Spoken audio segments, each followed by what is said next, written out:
It's a busy Monday, top of the hour on NBC News Now, and any minute, President Trump will speak about the war in Iran after saying late this afternoon the war is, in his words, very complete, pretty much. The markets have turned green and the price of oil is dropping on those remarks, but will it last? Mr. Trump faces growing questions about how he plans to bring gas prices down. We're live just ahead of the president's remarks.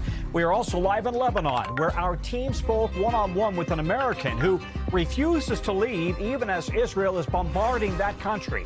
And then in our original, new questions about how much longer Iran can keep up its own military strikes. Our team takes a look at Tehran's weapons stockpile.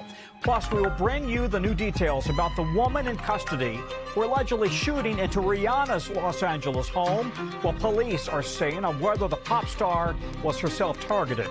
And the surprise settlement for the company at the heart of live event ticket pricing, why Live Nation will not have to go through a big breakup. That's coming up later in the newscast. Good day, I'm Tom Costello. I'm in for Hallie, and we have President Trump speaking to Republicans in Congress right now, and in a few minutes, he is expected to hold a news conference as he tells one outlet that the war is, in his words, very complete, make that very complete, pretty much, his words. Now, that's a welcome sign on Wall Street. Traders have wanted the president to find an off-ramp for a war that has sent oil prices skyrocketing, all of it as Iran picks a new leader, the son of Iran's former Ayatollah. We have a few pictures of him right there. The president tells NBC News that choice was a, quote, big mistake. Mr. Trump has said that he wants a hand in picking the new leader of Iran. Now, you see the applause and the cheers in Iran for the new leader. Crowds are lining the streets as new attacks from Iran threaten to widen this war even further, including this one, an attack on a key oil refinery in Bahrain. The government there says dozens were injured. And also this evening, NATO has struck down a missile fired from Iran into Turkey. No one injured there, but Turkey warns it will take decisive measures if needed. And as Iran launches those attacks, Israel is attacking Lebanon. The Israeli military says it's targeting Hezbollah. UNICEF says more than 80 Lebanese children have been killed since last Monday. So we will take you to Lebanon in just a moment. We're going to break down the oil picture as well, but we want to start with NBC's Monica Alba, who's live at the White House for us. And Monica, the president is set to give a news conference on Iran in the next 30 minutes. In the meantime, he just told House Republicans it's going to be, in his words here, a short-term excursion. What more can you tell us about the tone he's trying to set here? Yeah, Tom, it does seem like this is contributing to some of the mixed messaging and confusion that we have seen out of this administration in the last couple of days about where the timeline is for this conflict. Now, it was the Pentagon, it was the Defense Secretary Pete Hegseth who said this was just beginning. It was the own Defense Department's own Twitter account that was saying this had really just begun earlier today. And then just an hour or so ago, the president did tell CBS News that he believes the war could be very complete pretty much. Again, we don't know what pretty much means. We don't know if that means that the 4 to 6 week timeline is now going to be shortened, or if the president is indicating that he just feels pretty happy with where he is in terms of some of those initial objectives in terms of wiping out the missile systems, annihilating the Iranian Navy, and ensuring that Iran cannot have a nuclear weapon. But what is not clear, Tom, is exactly what he means by that. And I think just now when you mentioned those comments he made in that room to Republican lawmakers, short-term excursion does seem to be a phrase that he has been using just in the last couple of days. There have been other administration officials trying to refer to this as a minor excursion, a shorter excursion, backing away from using the term war, it seems, which is the first time we heard that was from the president himself when this all started 9 or 10 days ago. So I think there is a lot of confusion exactly about what the president means by that, but it does seem intentional from the president to try to amplify that to potentially, as you pointed out, ease markets that are very concerned. And as the administration is weighing additional ways to perhaps mitigate oil prices, that is being thrown into the conversation as well. Yeah, well, listen, the talk on Wall Street this morning before the opening bell was that there doesn't appear to be an off-ramp here, that it only seems to be escalation. And as you know, oil went over $100 or so, and then gas prices also shot up. And the president now says he's leaving the door open to try to seize Iran's oil reserves. So what's the significance of that? And I guess we don't really know yet whether that's playing into stabilizing the concern on Wall Street and within the financial markets.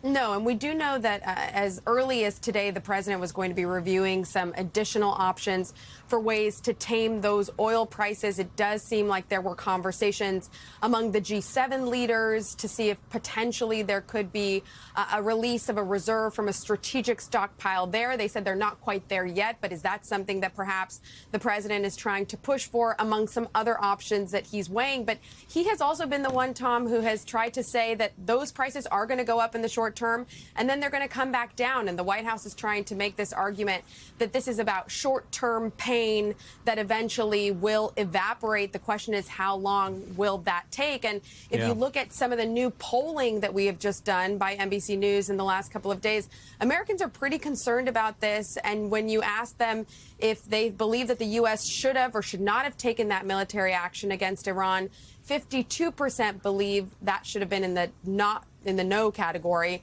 and 41% believe that he should have done that.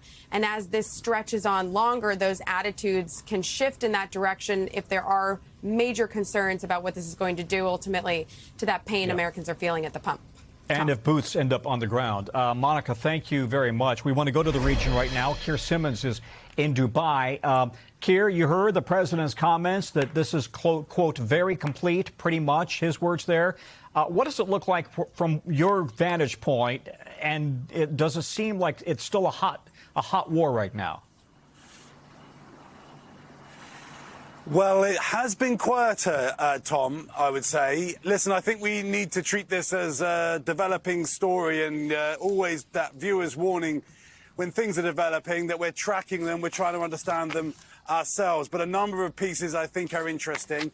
One is that I get the impression, not least by what Senator Graham has been saying, that the administration was not too happy with Israel for striking Iranian oil installations over the weekend. Those huge fires that you saw, that wasn't part of the plan because the Trump administration was looking to keep the Iranian oil industry intact.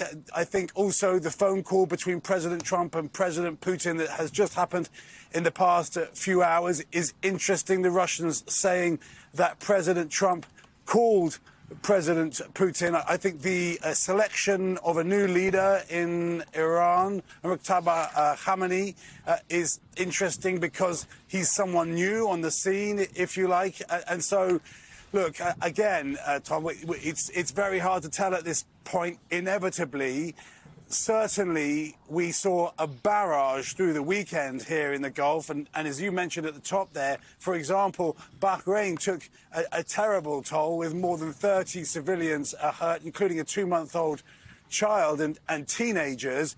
And we saw strikes here in Dubai, a drone intercepted, according to the UAE, landed near the airport, another one on a tower by the marina. So we have been in the thick of war.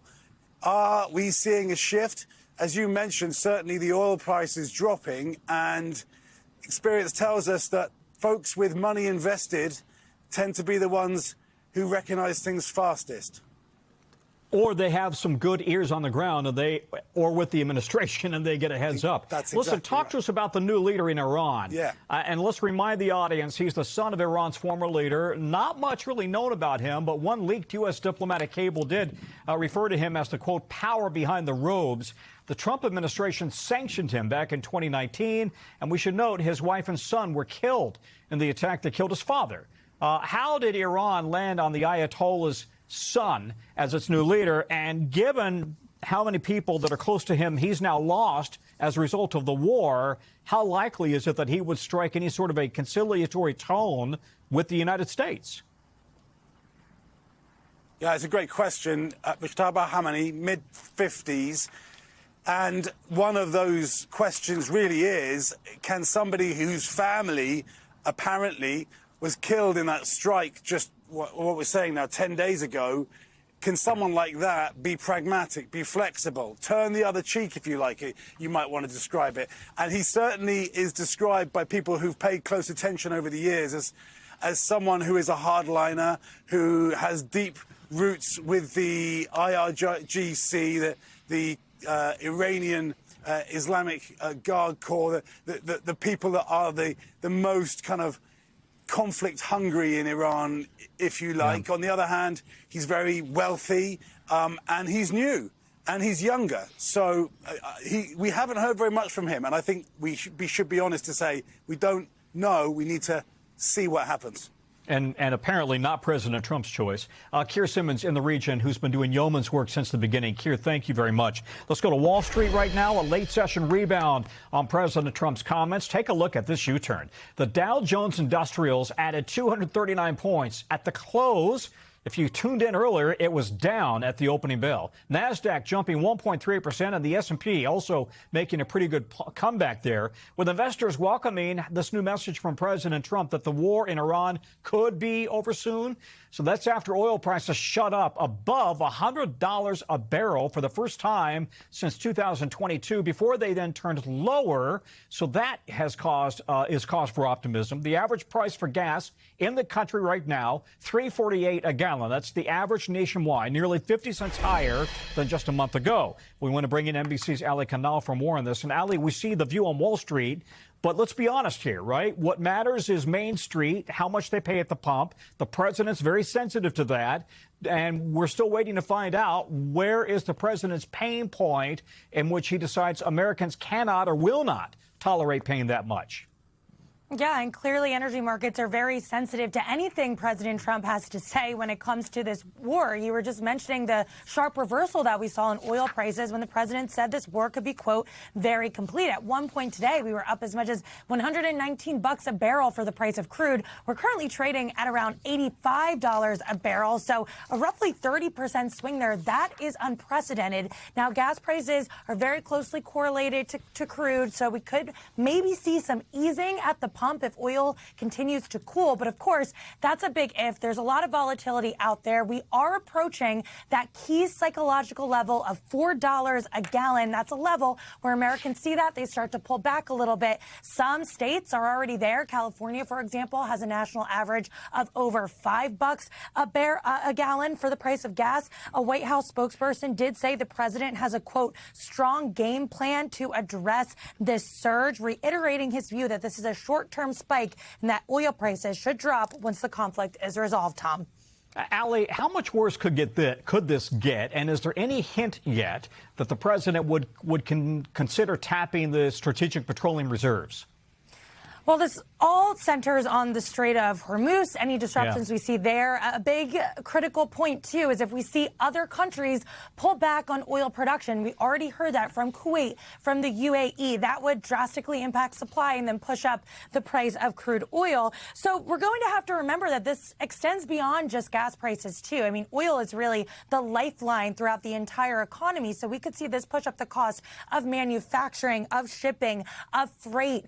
When you talk about airline prices as well, that's something that Americans could feel right away. So if we do see sustained price increases, if that leads to higher inflation, then you get to that tricky scenario that we know is stagflation. If economic growth slows, that will be a very complicated backdrop for the global economy and especially the Federal Reserve when it comes to interest rates. Yeah, the Fed's in a pickle now. Does it cut or does it hike rates? I mean, it really has got a lot to judge and to weigh there. Hallie, great reporting. Thank you. NBC's Danielle Hamanjan is in Beirut for us. Danielle, Israel says it is targeting Hezbollah in Lebanon with highly targeted strikes. At the same time, dozens of children are dead. How precise are these Israeli operations from your vantage point? Hey, Tom. Well, the level of precision really depends on the location. So we know, of course, that there are strikes, Israeli strikes, hitting sites all across southern Lebanon, where evacuation orders by the Israeli military were issued last week Dozens of villages have been told, get out immediately. And that's contributed to this mass displacement we're seeing in Lebanon. Here in Beirut, the capital, the bulk of the strikes have been on this one specific area, the southern suburbs of this city, Beirut. It's called Dahya, and it's behind me over the bay over there. Today was quite active, I have to say. For a while, we were hearing strikes, I'd say hour on the hour.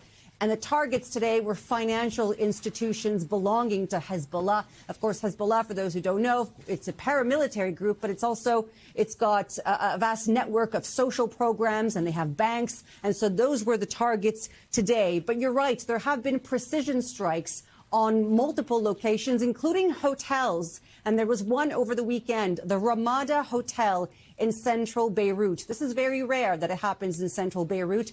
And the target, according to the IDF, was not Hezbollah, but commanders of the IRGC, the Iranian Revolutionary Guard Corps. Now, according to experts I've spoken to, since the ceasefire was implemented, although a very delicate ceasefire, back in November 2024, they've seen an increase in commanders of the IRGC here to sort of micromanage Hezbollah, to help them retrain, regroup, etc. And so those were the targets of that precision strike. But as you can see from the pictures, in this case, it was the corner room of the 5th floor of the hotel. Those precision strikes happen mostly at night, whereas the other strikes, like the ones we've been seeing in Dahya, for example, day or night, there are no warnings, no sirens, no bunkers like in Israel. And so people are on edge, not knowing when these strikes are going to come.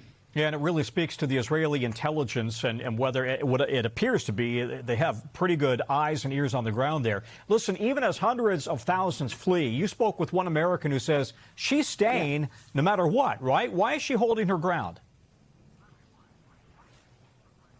Yeah, really interesting when you sort of juxtapose, the thousands of Americans across the Middle East trying frantically to leave. Here in Lebanon, the U.S. government has told Americans, leave while the commercial flights are still available. And by the way, the airspace is still open here because the Civil Aviation Authority has been given indirect assurances by the U.S. Embassy that it is safe to fly. But I spoke to one woman who has been here for years. She's raised her family here. She's from Washington. We caught up with her in this tiny Anglican church in central Beirut on Sunday. She was one of a few congregants. And she was very blunt when I asked her, you're still here. Take a listen. You've had the American government say to American citizens in Lebanon, leave while commercial flights are still available, yet you are here. In 2006, we had an Israeli invasion, and we had Canadian, French, and American ships for evacuees. I didn't leave then, and I'm not leaving now. She says she stands with the Lebanese people, and she is not going anywhere, as you heard. Tom, back to you. And people love Beirut. We've heard that over and over again. Danielle Hamanjan, who's there. Danielle, thank you very much. Investigators in New York say an ISIS-inspired attack outside the mayor's home could have been devastating if the homemade explosive used by the suspects detonated as they were supposed to. It's really important to note that had these IEDs functioned the way the perpetrators allegedly wanted them to, they could have caused death, destruction, extremely dangerous compound, an extremely dangerous place deployed. So according to federal court documents, one of the suspects said he wanted the attack to be bigger than the Boston Marathon bombing. It happened during an anti-Muslim demonstration and a counter-protest outside Gracie Mansion over the weekend. So this is video of the moments after one of the suspects threw one of the homemade explosives. You can see police running towards the suspect and then tackling him to the ground. Police say they found 3 homemade devices, none of which actually detonated. New York has already been on high alert, as you know, because of the war with Iran.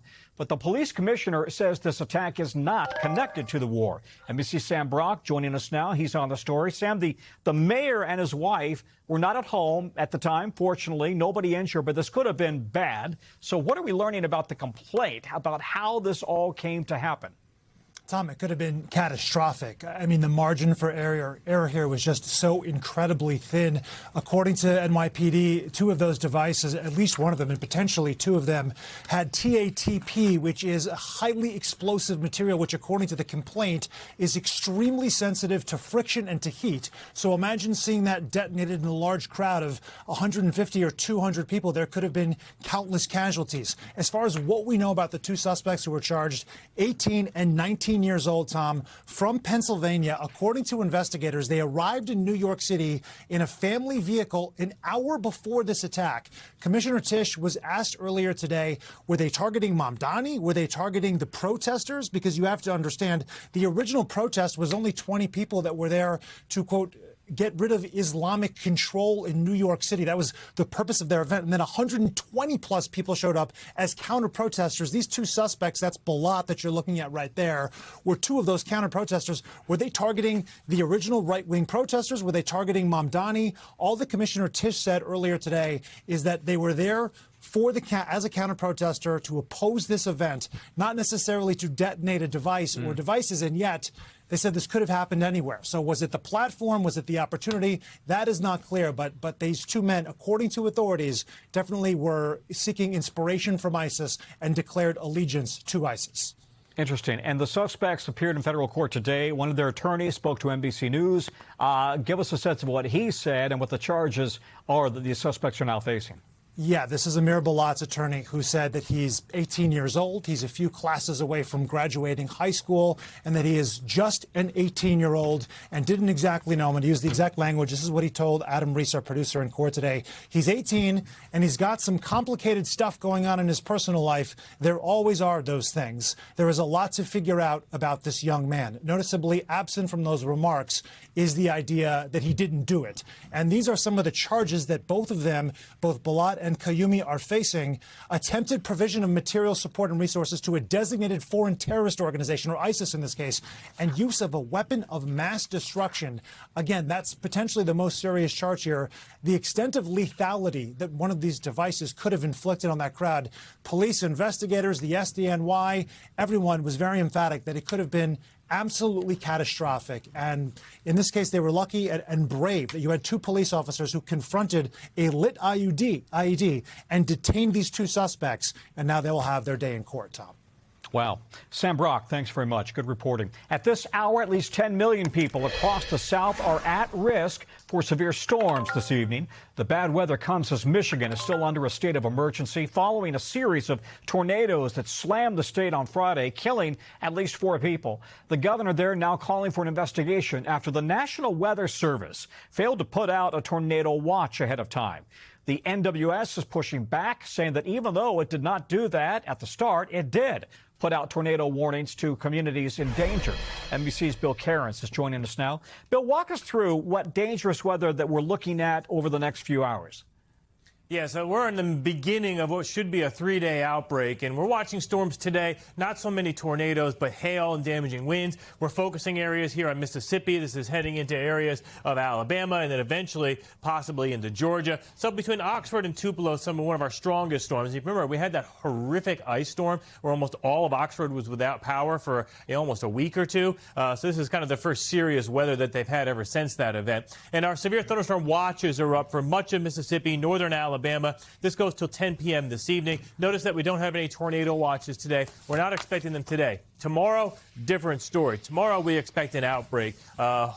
Hopefully not the same results that we had from the last one, but it's certainly possible. So we have 2 areas, what we call enhanced risk. This area that includes almost from Kansas City to St. Louis, Chicago to northern Indiana, and then the area from Del Rio to San Angelo, almost up to the Fort Worth and Abilene areas. And the chances of tornadoes are greatest in these 2 areas. And this is like a new tool that we have for this, severe weather season, where we can actually kind of predict what the possible intensities are of the tornadoes. The EF scale, 0 is, maybe it knocks a little piece of your roof off. If you get a 1, it knocks your roof off. A 2 can knock off sides of your house. A 3 could just destroy your house. And a 4, there's really the slab left. That's kind of like the way it goes here. So those areas will be of great concern tomorrow. And then by the time we get towards Wednesday, we're still watching a huge area of severe risk from Louisiana to Pennsylvania. And Tom, this shouldn't be any surprise to much of us. it feels like May instead of March outside, and that's the kind of weather we're getting. Yeah, we're pushing 80 degrees here in D.C. Listen, let's talk about the tornado outbreak in Michigan last week. And we saw now that the state is talking about this investigation about why didn't the National Weather Service issue a warning sooner. How usual or unusual is that? And I think the background probably is that the NWS has lost some federal funding, right?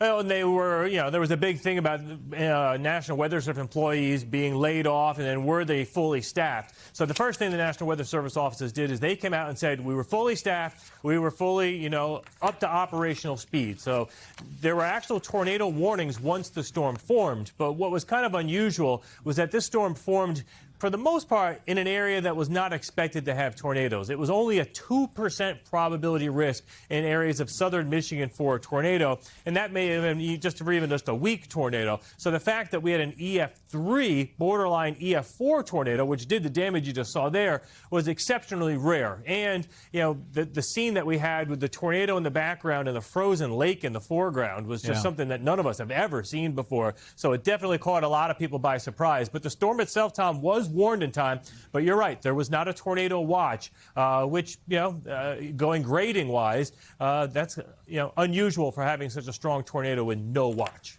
What a year of extremes we've had, right? From extreme cold and ice to drought out west to the tornadoes in March in the upper Midwest. Wow. Tom, I always say there's no such thing as 55 and sunny. Yeah, well, inside the airport, maybe.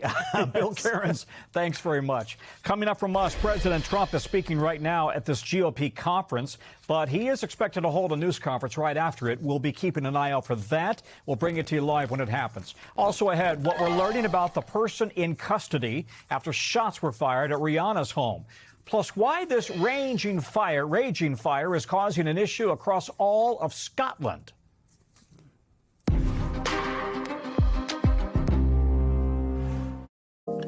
In Los Angeles, a woman is in custody on suspicion of attempted murder after allegedly firing an AR-15 at singer Rihanna's home while she was inside.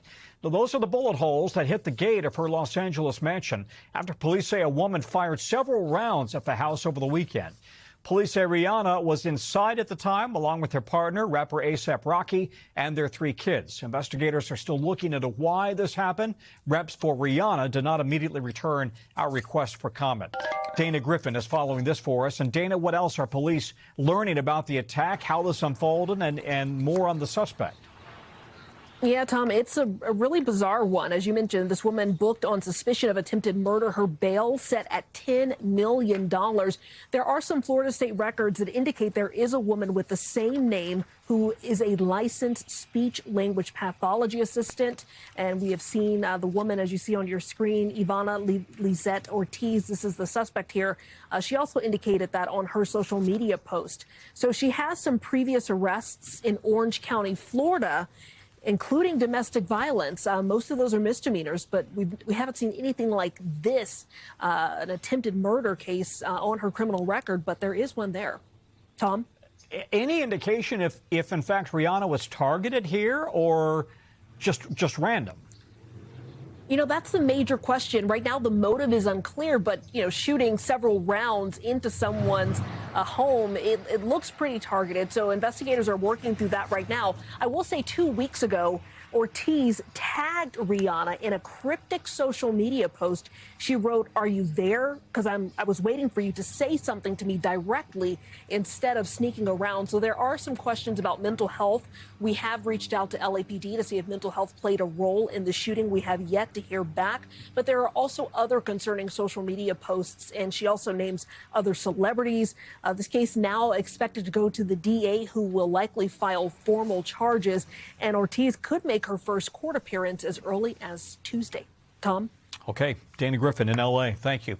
Let's get you over now to the 5 things our team thinks you may want to know about this evening. Number 1, a Georgia community is in mourning after a prank turned deadly. Police say a group of teenagers threw toilet paper into the trees outside of a teacher's home, and then they drove off. But when Jason Hughes walked outside to see what was happening, he tripped and fell, and one of the cars ran over him. He later died at the hospital. The 18-year-old driver now facing several charges, including first-degree vehicular homicide.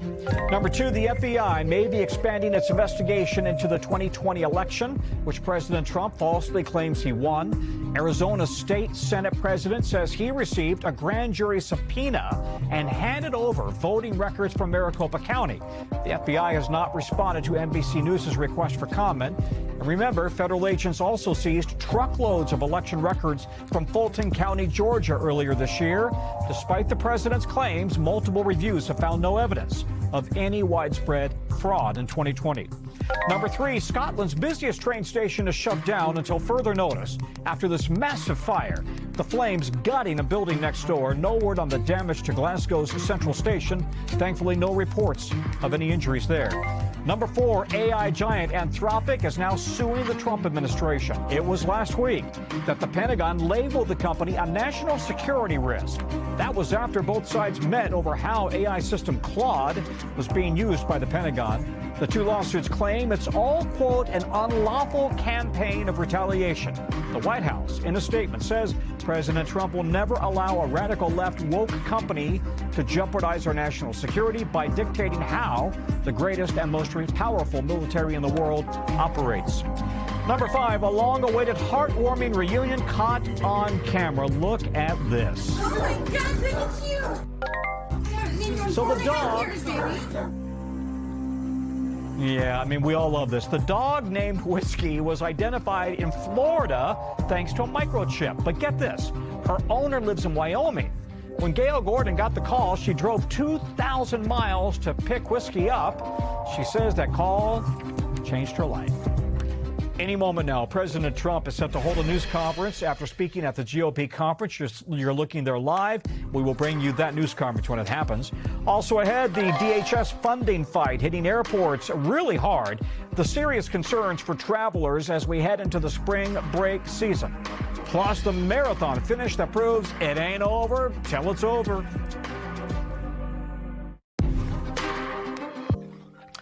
Well, the partial government shutdown is slamming airports today as spring break travel clogs security lines, and the TSA is grappling with severe staffing shortages. So take a look. These are the massive lines. We've seen that in Philly, in Atlanta, in Houston, where security wait times have been hitting up to 3 hours, 3.5 hours. And then New Orleans. The lines even stretched to the parking garage over the weekend with no sign of things easing up. It's as the Senate is remaining divided over Homeland Security funding, and that expired, of course, last month. Look at those lines. It has left thousands of TSA officers without pay as the shutdown ends its 24th day. NBC's Stephanie Gosk joins me now. And Steph, I saw you working this on the Today Show this morning. What airports are the hardest hit at this hour, and what have you heard from travelers who have been trying to catch their flights? Well, listen, Tom, you mentioned a few of them, and they were airports that were hit tough over the weekend as well. I mean, the pictures out of New Orleans and Houston. Imagine showing up at the airport for your flight, seeing a long line, and then realizing, oh, my God, the end of the line isn't in this building somewhere. It's out the door and in the parking garage. That's what a lot of people had to deal with, and that meant a lot of people didn't make their flights if they did not show up with enough time. Also, people were arriving when they had maybe a 2-hour domestic flight and having to wait 4 hours in a line to get through security. Listen to what some people had to say about it. There is understandable frustration. We got a notification it said be here in 3 hours ahead of time, but we only got the notification 2 hours ahead of time. We already missed our flight, so now we got to try to figure out what's the next step. You are 3 hours early to the airport, and this is what you get. So listen, one of the difficult things about all of this, Tom, is that it's not widespread, but it is unpredictable, and that depends on whether these TSA agents call in and suddenly another airport pops up on the list, not having enough staff to get people through security.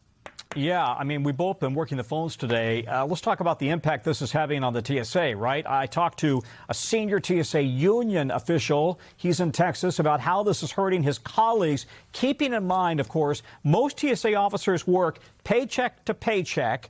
And back in the fall, they went without 3 paychecks. Right. Then they waited a month for their backup paycheck. Take a listen to this TSA officer. TSA officers are struggling. They're having to make decisions on which bills they're going to pay.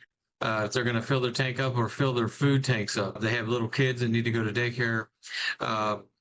They're making the tough decisions whether they're going to be able to pay their rent. Oof. Yeah, it's just really heartbreaking. Yeah. And talk to us about, I mean, like I said, we've both been making calls. What have you heard about the funding fight on Capitol Hill? Is there any chance the Senate gets closer to reaching a deal that would help these TSA officers get their pay? Yeah, listen, your heart breaks for that guy and for the other TSA officers who are in a similar situation. Unfortunately, there is not a lot of good news here, Tom. They are still basically in a quagmire here. You have the Democrats who want real reform to ICE and Border Patrol, but effectively all of DHS is shut down. Republicans don't want to partially fund some of it, so that means the TSA isn't getting any money. Democrats are saying, well, why don't we give the TSA some money so that they can keep operations up? Republicans aren't interested in that, and they're just at loggerheads at this point. And unfortunately, there's been no movement forward on it. Yeah, and yet again, it's the TSA officers and passengers who are kind of the political pawns in all of this. Nobody better to co-work a story with than Stephanie Gosk. Steph, thanks very much. Thanks, Tom. Appreciate it. All right. NBC News covers hundreds of stories each day. You know, it's awfully tough to read, to watch, to listen to everything. So our bureau teams have done their jobs and selected some highlights, and this is what they tell us is going down in the regions. And you know, we call it the local. From our Southern Bureau, take a look at this. A massive water main break flooding parts of New Orleans overnight. Some streets have been closed all day. The water is up, but several homes were damaged. People in several neighborhoods are now being told to boil any tap water until further notice. From our Washington Bureau, IndyCar is revealing the Freedom 250 Grand Prix route in D.C. that we've been talking about for a while now. Drivers will speed 190 miles an hour along the National Mall. This is part of several planned events across the country celebrating America's 250th birthday. More than 1 million people expected to turn out for the event on August 22nd and 23rd. From our Western Bureau, check this out. You're seeing the closest finish in LA history, marathon. Look at that. That's Nathan Martin here, sneaking right behind another runner, barely finishing in first place. We're talking a victory won by a fraction of a second.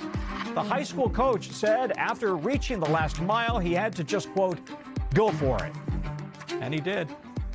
Coming up, President Trump is going to hold this news conference we've been talking about. When he's done addressing the GOP conference there, you see them wrapping up already, and we will take you there live as soon as it happens. Plus, an in-depth look at Iran's potential firepower as the war rages on. A look at what could be left in the country's arsenal in our original.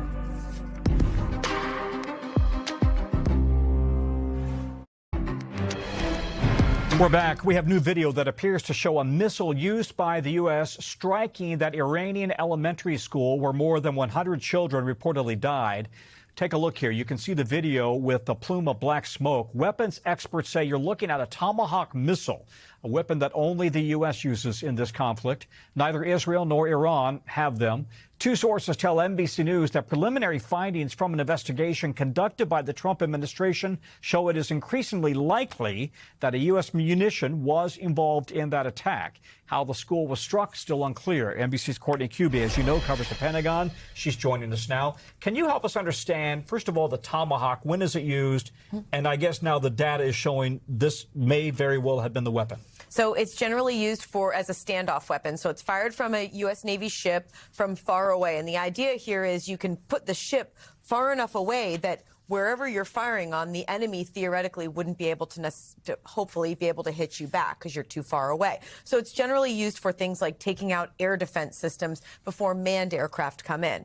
Now, in this case, what we do know, and again, this remains under investigation by CENTCOM, but I just have to say, CENTCOM, the military can look at their targeting list for that day. They can look at the targets that they have struck. They can look at satellite imagery, and they can look at infrared, and they can have a pretty good idea about what happened here by now. You're saying they should know? There are people who must have a very good sense of what happened here already. Now, I understand there's a process for a formal investigation, and that's ongoing. But it does appear, according to people who are familiar with this, that it is looking increasingly likely that this was the United States. A couple of reasons that could have happened is this could be old targeting. They could have bad info from something that existed there 5, 10, 15, however many years ago. It's also possible there were other suspected Iranian military facilities nearby that they just had bad targeting. They didn't hit exactly where they were supposed to. But again, it remains under investigation. It does appear that the U.S. is behind it. You have spent your career covering the Pentagon and covering the military. And so I don't understand how the targeting works here. Could it be literally somebody typed in the numerical code and got it off by a digit? Does something like that It shouldn't happen? be. That shouldn't be able. That shouldn't happen. There should be checks and balances and fail-safes, but it is possible that not quite that simple of one person, one fail. But it is possible that there was just bad targeting, or they had bad information. The grid was slightly off. It's just not clear. Yeah. But we do know the U.S. was the only one operating in that sector at the time, and they were targeting things nearby. So President Trump has said that Iran may have been responsible for bombing its own school. We know that Israel is denying any involvement here. That's the reality check as it stands right now. Yeah, and we initially were hearing people whisper to us, look, we're looking to see if maybe Iran accidentally did this, if they had an errant weapon, if maybe there was some sort of an airstrike overhead and there was something that fell.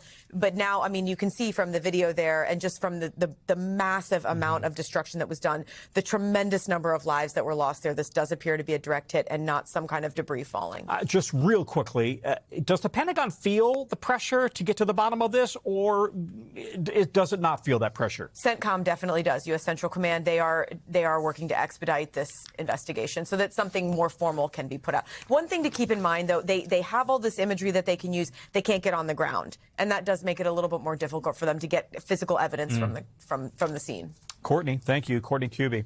Also tonight, in our original in-depth reporting, a topic we've been watching closely around here, Iran's foreign policy minister, make that foreign minister today, giving a vague warning saying that they have, quote, many surprises in store after several countries in the Middle East continue to intercept Iranian ballistic missiles and drones, with a few getting through and causing damage, as you saw. But Iran's weapons stockpile remains kind of a mystery, and what's in there could determine how long this war lasts.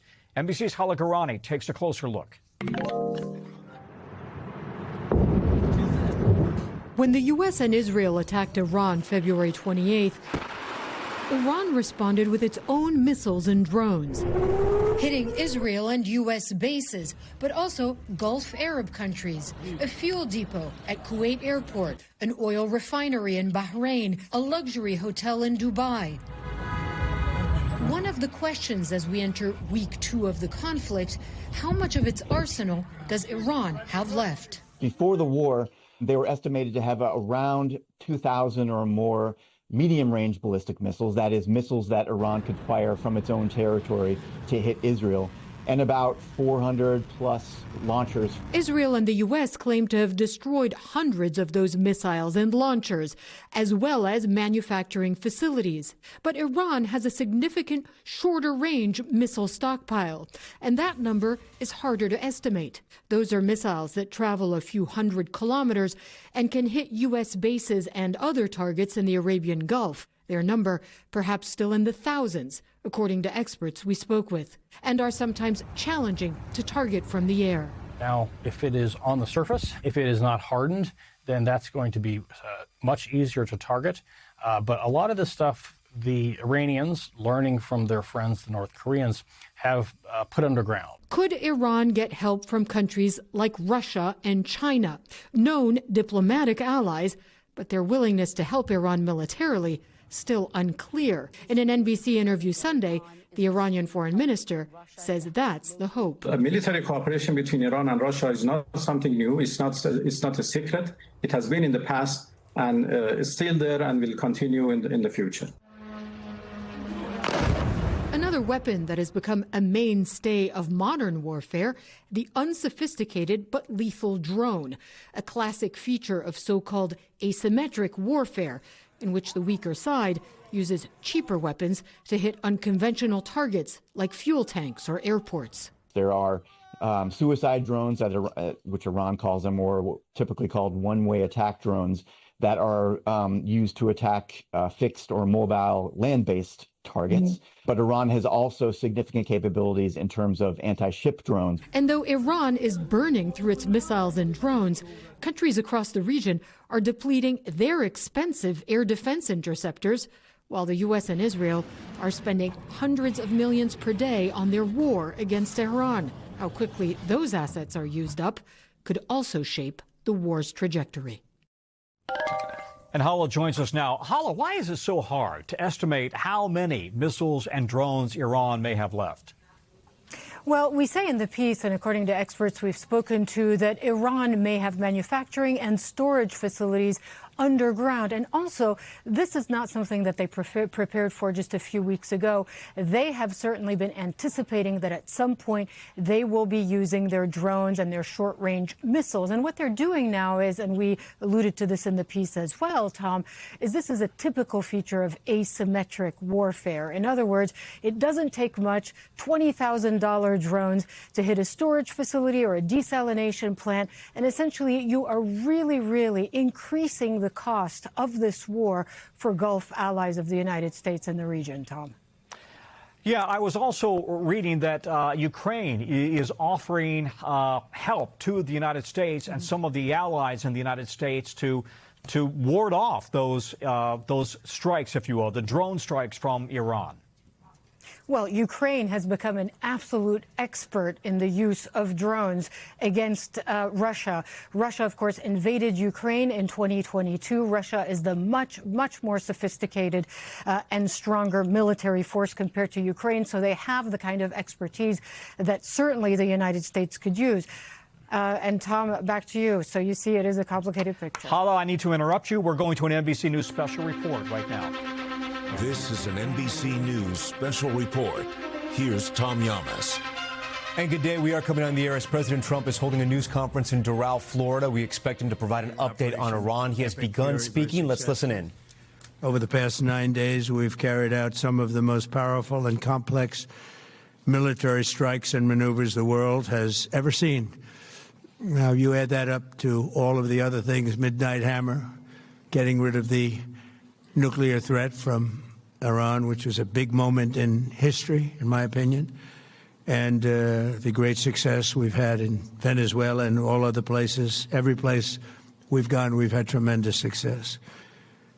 But while we're doing all of these things, we're achieving major strides toward completing our military objective. And some people could say they're pretty well complete. We've wiped every single force in Iran out very completely. Most of Iran's naval power has been sunk. It's on the bottom of the sea. It's almost 50 ships. I was just notified it's 51 ships. I didn't know they had that many. Didn't last very long. And these are fighting vessels. They're meant to fight, but they're not meant to fight against us. We continue to target Iran's drone and missile capabilities. Their drones are way down. Their drone manufacturing has been hit starting today.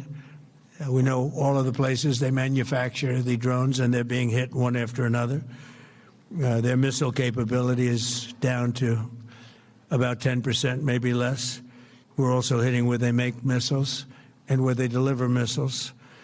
We've struck over 5,000 targets to date, some of them very major targets, and we've left some of the most important targets for later in case we need to do it. If we hit them, it's going to take many years for them to be rebuilt, having to do with electricity production and many other things. So we're not looking to do that if we don't have to. But they're the kind of things that are very easy to hit, but very devastating if they are hit. We are waiting to see what happens before we hit them. We could take them all out in one day, but it's all resulting in a 90% decline in various things, but in particular, Iranian missile launchers and 83% drop in drone launchers. As you know, the drone launchers are pretty well shot, but we're at over 90% decline in the Iranian missile launchers, which is very hard to reproduce and very hard to get.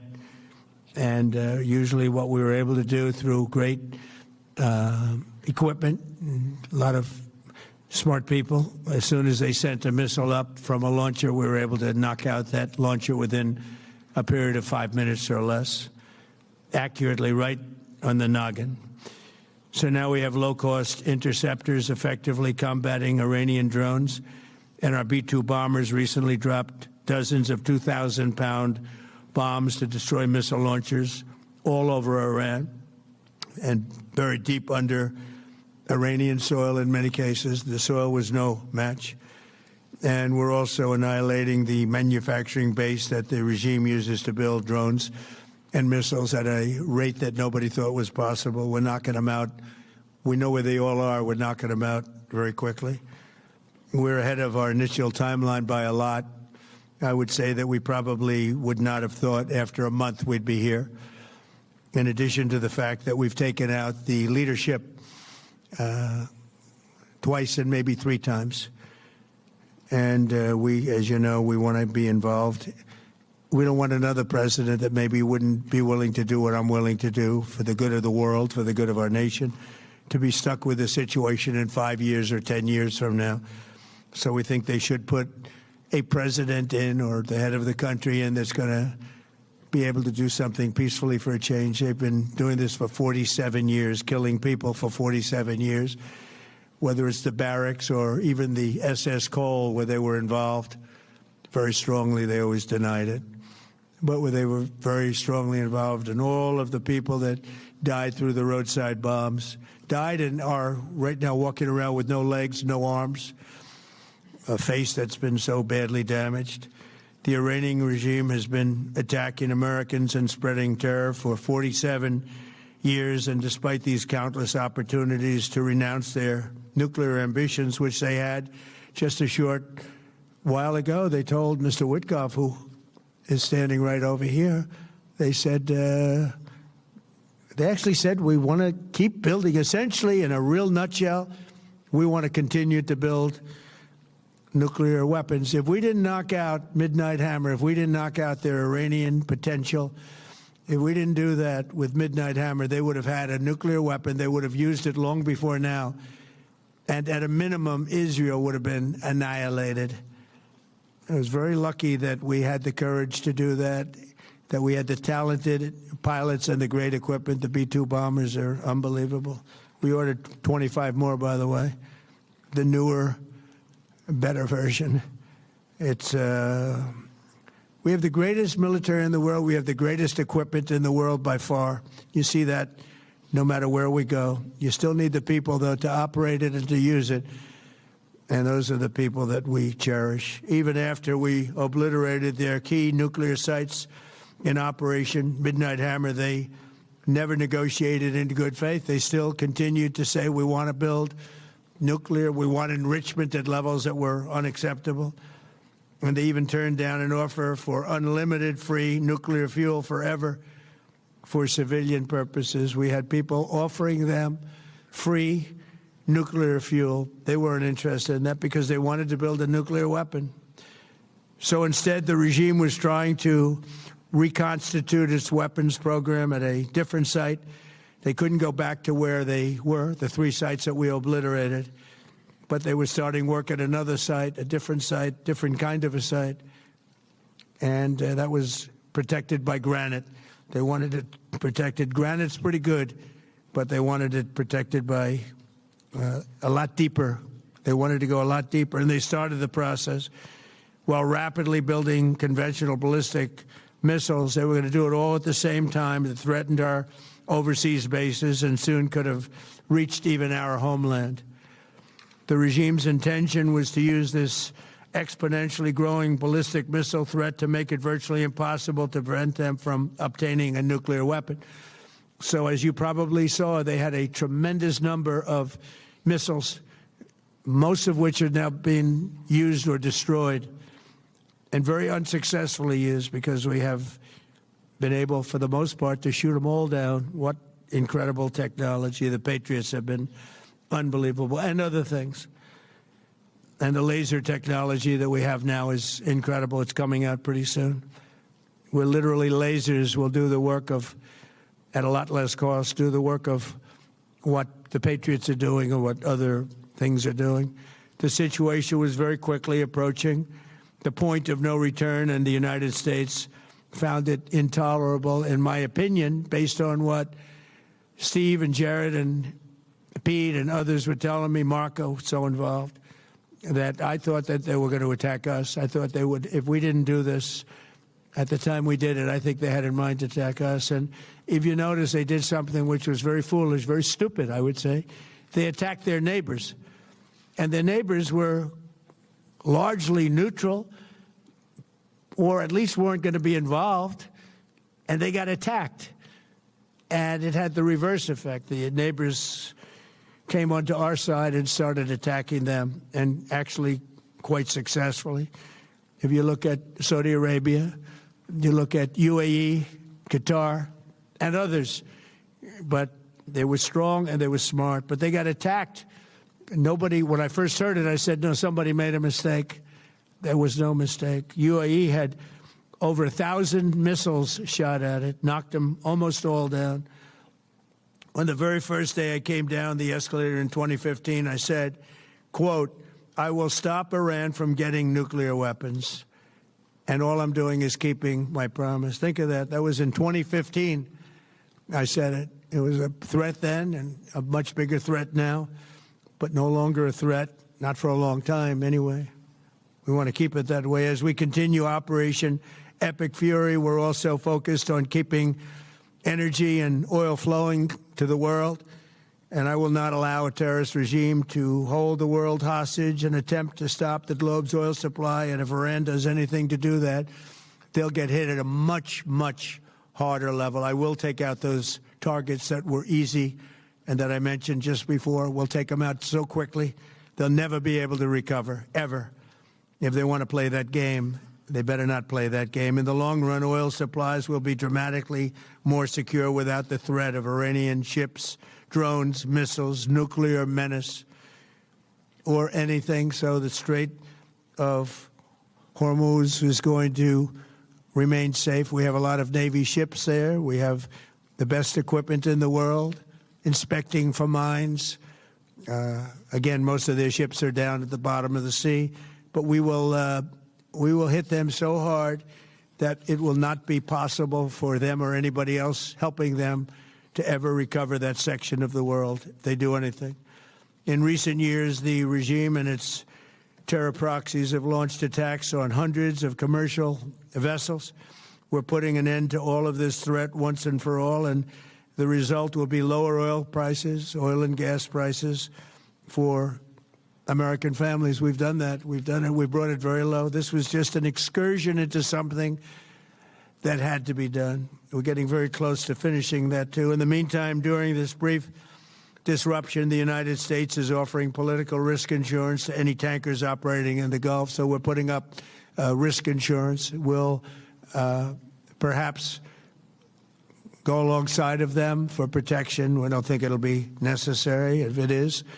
And if they do anything, the price will be incalculable. It will be so great that they will have wished they never did it, because you have to keep the straits flowing. With all of that, it affects other countries much more than it does the United States. It doesn't really affect us. We have so much oil. We have tremendous oil and gas, much more than we need. We have Venezuela now as our new partner, great partner. They've worked out so wonderful. We're working with the administration, the president, and it's a massive source of oil, gas, everything. But we're in a very good position, but very unfair to other parts of the world, like China as an example. I mean, we're doing this for the other parts of the world, including countries like China. They get a lot of their oil through the straits. So we're doing this. We have a very good relationship with President Xi in China. I'm going there in a short period of time, and we're protecting the world from what these lunatics are trying to do, and very successfully, I might add. We're also waiving certain oil-related sanctions to reduce prices. So we have sanctions on some countries. We're going to take those sanctions off till this straightens out. Then who knows, maybe we won't have to put them on. There'll be so much peace. But when the time comes, the U.S. Navy and its partners will escort tankers through the strait if needed. I hope it's not going to be needed, but if it's needed, we'll escort them right through.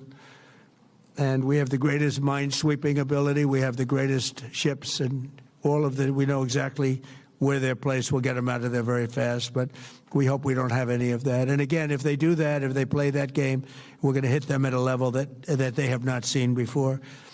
So we're winning very decisively. We're way ahead of schedule. Our military is the greatest in the world, with the greatest equipment and the greatest people in the world. Nobody's ever seen anything like it. Iran's a very powerful country. They were going to take over the Middle East. If we did not hit them, they were going to take over the Middle East. They had thousands and thousands since their last hit. They had thousands and thousands of missiles and everything else. Most are now destroyed. But they were going to take over the Middle East. Those weapons were aimed at Middle Eastern countries that had nothing to do with this. They were going to take over the Middle East, and they were going to try and destroy Israel.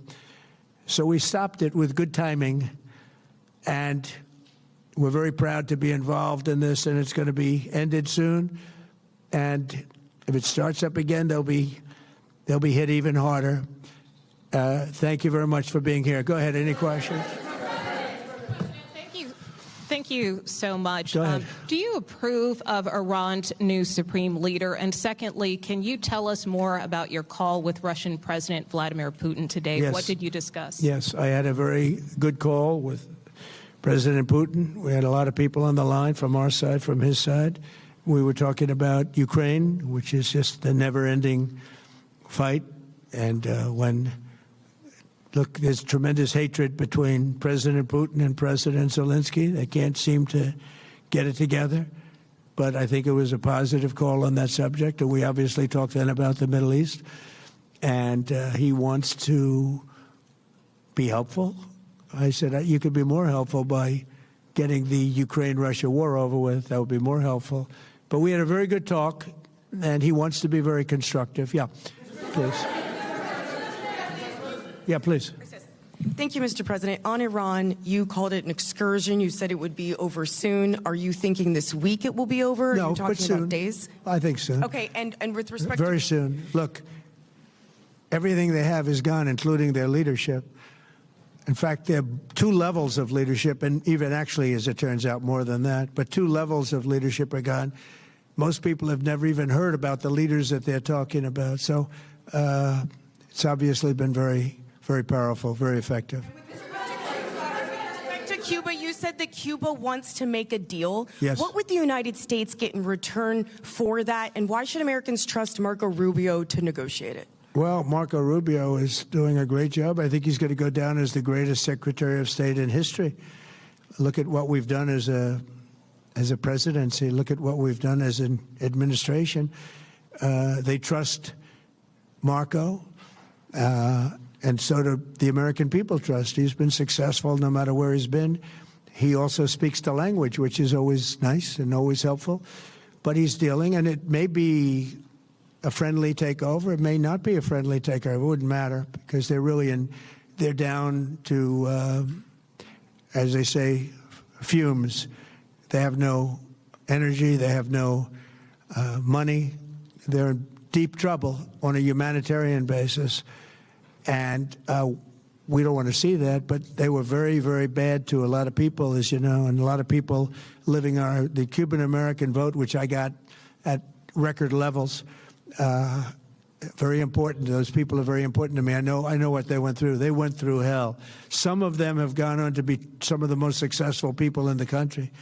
Cuban-American business people, some of them are like the most successful in the country.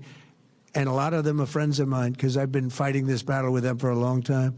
The Castro regime was brutal, but they lived off Venezuela. Now they don't live off Venezuela. Sends them no energy, no fuel, no oil, no money, no nothing. They lived without Venezuela. They couldn't have made it. And we cut them off from everything else. So, yeah, they're going to make either a deal, or we'll do it just as easy anyway. Yeah. Please, go ahead.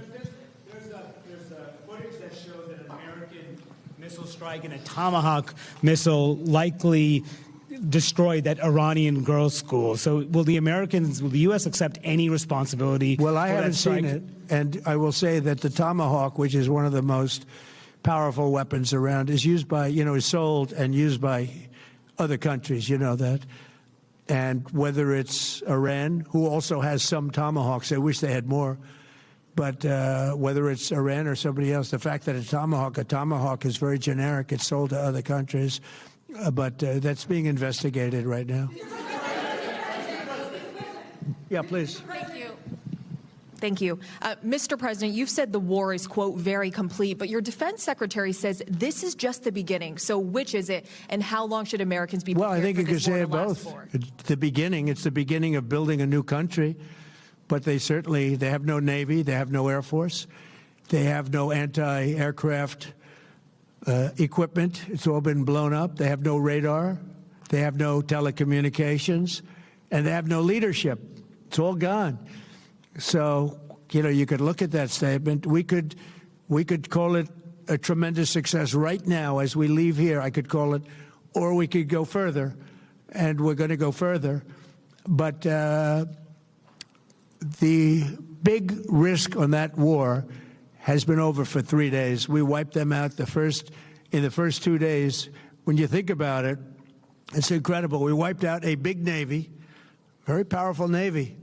These were ships. These were serious ships. These were ships that you buy when you want to win battles. They're all on the bottom floor. The sailors are all running off their ships. They refuse to get on the ships. The Air Force is gone. Everything's gone. The missiles are down to a trickle.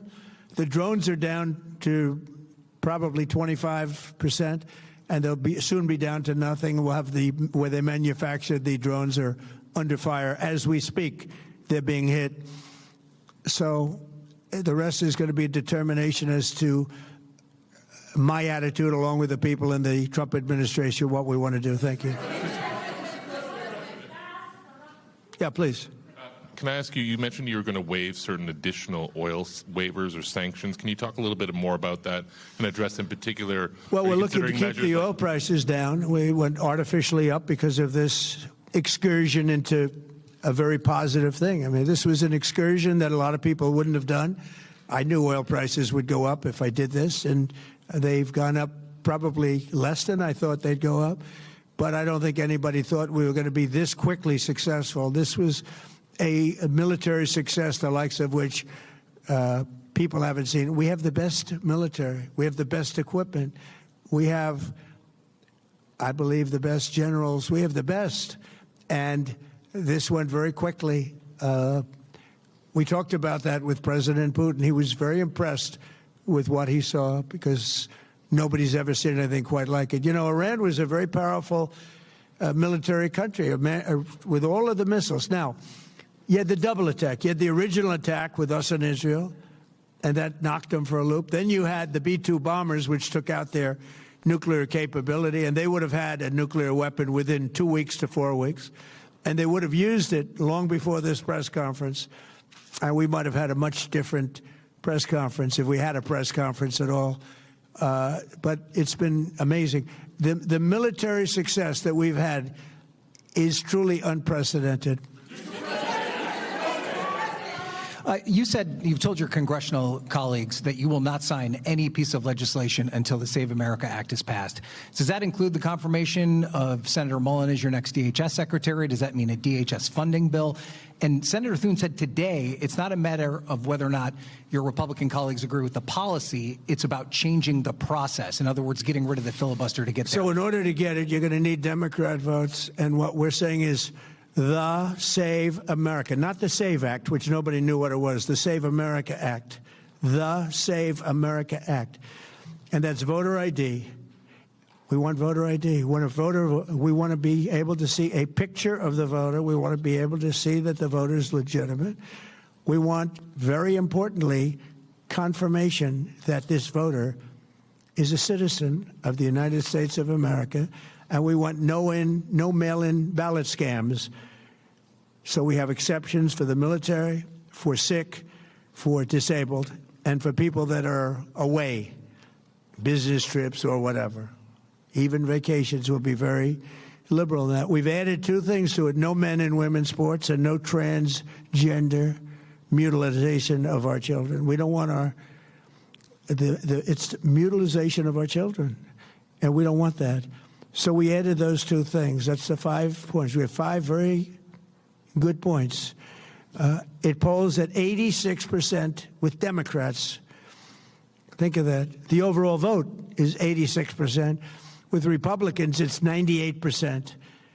And the only one opposed to it is a Democrat leadership because they cheat. They want to cheat. So we added those 2 points. We're going for the gold, and we're going to have to fight like hell. Now, certain things will happen. Certain things will take place. I'm here to do a great job for the country. But we don't have a country, if we're going to have elections that are so corrupt and so dishonest like we've witnessed over the last period of time.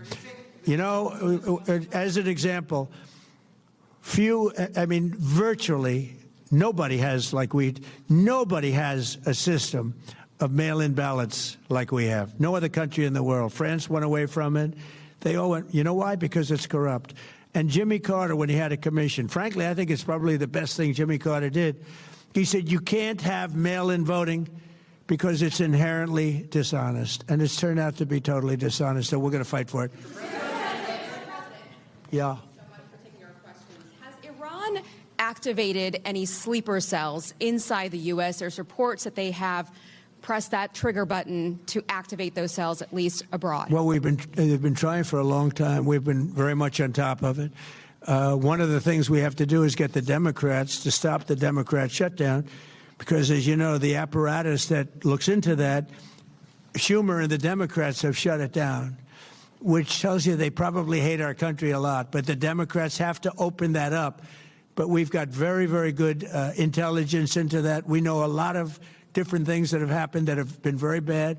A lot of them came in during the Biden open border period, but we have them under, we've got them, we're watching every single one of them. Yeah, we know a lot about them. The biggest problem we have is the Democrat shutdown. We know a lot about them, but the shutdown doesn't allow us to do what we have to do.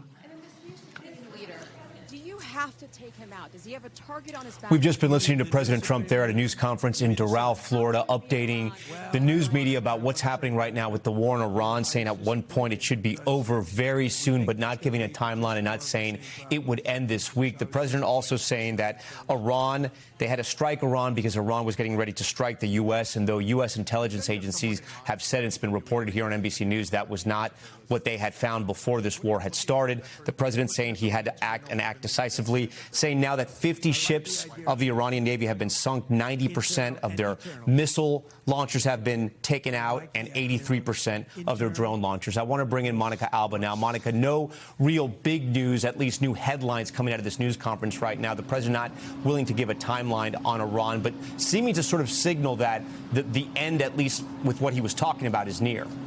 Yeah, and potentially within days, Tom. That's what stood out to me. And there have been shifting timelines from the Trump administration, from the president himself, initially saying this could take somewhere in the ballpark of 4 to 6 weeks, and now implying that this could be wrapping up sooner than that. And it does seem to be an indication of a president that is trying to signal, a White House that is trying to signal this notion that they are ahead of schedule. But that is in contrast with the Defense Department, which had indicated that this was only just beginning, that some of the biggest waves could still be to come. But something else that really jumped out at me, Tom, was the president talking about his phone call with Russian President Vladimir Putin. He didn't mention whether they discussed this fact that Russia has provided some intelligence to Iran about the whereabouts of some U.S. forces. Instead, the president praising President Putin, saying that he believes it was a very good call, very constructive call, and that he wants to work together on other areas as well. Tom. Monica Alba for us. The president also providing more statements, if you will, about the ships that they would protect in the Strait of Hormuz, and that if Iran attacked any of those tankers, they would attack even harder with Iran. We're going to have much more on this on Nightly News tonight, but it's going to conclude this NBC News special report for right now. We'll have much more coming up on the broadcast and, of course, on NBCNews.com and NBC News Now. I'm Tom Yamas. We thank you so much for watching.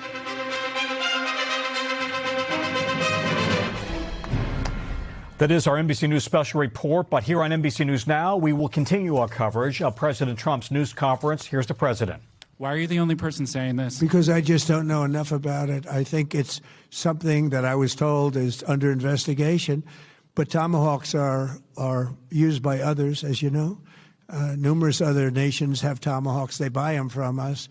But I will certainly, whatever the report shows, I'm willing to live with that report.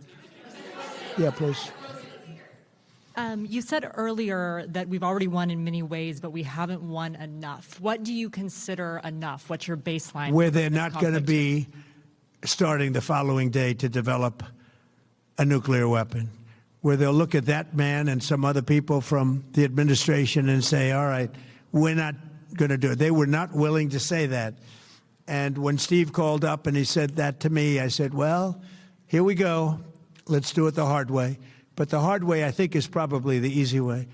When basically I can see that they will no longer have any capacity whatsoever for a very long period of time of developing weaponry that could be used against the United States, Israel, or any of our allies. We have great allies in the Middle East, great countries that are allies. And they were staying out of it until they got hit. Someday they'll have to do a story. Why did he do that? Why did they do that? But they were going to hit them. If I didn't hit them first, they were going to hit our allies first. I believe, upon information and belief, but I believe that he was going to, they were going to take over the Middle East. They were looking to take over the Middle East. Now, had Operation Midnight Hammer not taken place, that was definite, because they would have had a nuclear weapon within a matter of weeks. But that took place. That was a setback. But look at the number of missiles they were able to buy and make over the last 6 months. And those missiles were aimed at various countries. And when you look at over 1,000 missiles shot at like UAE, they were looking to take over the Middle East. We got there first. We're lucky. I'll tell you what, the Middle East and those countries, very rich countries, are very lucky that I was president instead of somebody else.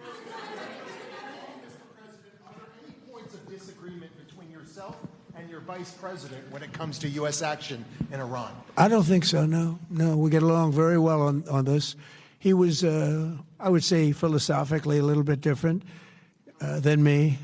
I think he was maybe less enthusiastic about going, but he was quite enthusiastic. But I felt it was something we had to do. I didn't feel we had a choice. If we didn't do it, they would have done it to us. I felt, based on the negotiations that were being had by Steve Witkoff and Jared Kushner and Marco and Pete, and everybody was involved, I felt that they were looking to tap us along before they hit, and I thought they were going to hit. And if they hit us first, that would have been a very bad thing. In the back, please, in the back.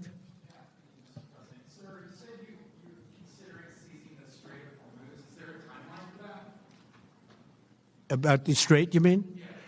Yeah, well, I want to keep it open. I want to keep it good.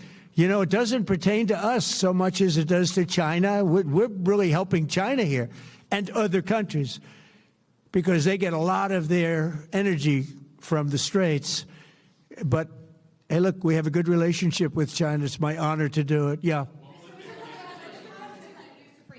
You have called him an unacceptable choice. So does he have a target on his back? And how can you say I don't want to say whether or not he does, because that would be inappropriate. But, hey, look, I had a target on my back because, as you people wrote pretty well, they caught the assassin that was after me.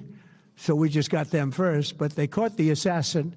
They have him now in custody that was after me. So, you know, but people don't like to mention that, but they did catch him. And I'd like to congratulate our military, Secret Service, FBI, all of the people that worked on that, but they did. Yeah, please. Go ahead. No, go ahead, please. Thank you, Mr. President. You promised the Iranian people you would help them, but it sounds like you're willing to end this fight after your military objectives have wrapped up. Isn't that a betrayal of the people? Will I help them? I'd like to, if they can behave, but they've been very menacing. You know, they're great people. They have an amazing population. It's amazing, smart, brilliant, energetic. They have a great, I'd love to help them, but they have to be in a system that allows them to be helped. And right now they're in a system that only allows failure. And I don't want that. And I want a system that's not going to be attacking us. We want a system that can lead to many years of peace.